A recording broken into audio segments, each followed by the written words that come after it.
Next लेते हैं section number 104। 104 है हमारा क्लास चेयरमैन के बारे में। मीटिंग का चेयरमैन, जो भी जनरल मीटिंग होती है उसका एक चेयरमैन होता है। चेयरमैन कौन इलेक्ट करेगा, कौन होगा, उसके बारे में बात करें। लॉ में सबसे पहली वर्ड है unless the article otherwise provide. इसका मतलब ये हो गया कि अगर कोई कंपनी चाहे तो आर्टिकल में चेयरमैन के बारे में कोई प्रोविजन कर सकती है, और अगर लिख दिया तो ये पूरा का पूरा लॉ बकवास है, कोई काम का नहीं है।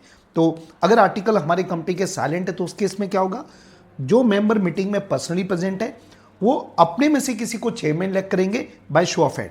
तो मेंबर पर्सनली प्रेजेंट, इसका मतलब क्या हुआ, प्रॉक्सी न तो चेयरमैन के लिए पोलिंग करेगा, न प्रॉक्सी चेयरमैन बन सकता है। चलो आगे बढ़ते हैं। अगर पोल की डिमांड होती है, भाई कुछ मेंबर बोलते हैं कि चेयरमैन का इलेक्शन पोल से होना चाहिए, तो उस केस में तुरंत पोलिंग कराई जाएगी कि कौन चेयरमैन होगा।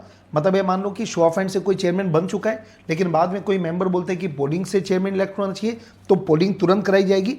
तो उस केस में शो ऑफ हैंड वाला जो चेयरमैन है ना, वो कंटिन्यू करेगा जब तक कोई दूसरा पर्सन इलेक्ट नहीं होगा। मतलब पोलिंग हुई, फिर कोई दूसरा पर्सन आ गया, तो वो नया वाला चेयरमैन बन जाएगा, तो शो ऑफ हैंड वाला उस समय तक कंटिन्यू करेगा, और बचे हुए मीटिंग के लिए जो नया पर्सन है वो कंटिन्यू करेगा।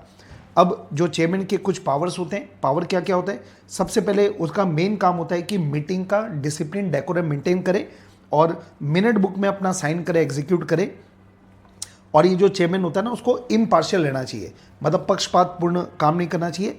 और एक उनका पावर है कास्टिंग वोट का, कि अगर जनरल मीटिंग में कोई मैटर है जिसमें ओआर पास करना है, और अगर इक्वल आ गया 50 फेवर और 50 अगेंस्ट में, तो अगर कोई कंपनी चाहे तो अपने आर्टिकल में लिख सकती है कि हमारे चेयरमैन को हम एक्स्ट्रा वोट देंगे, कास्टिंग वोट देंगे।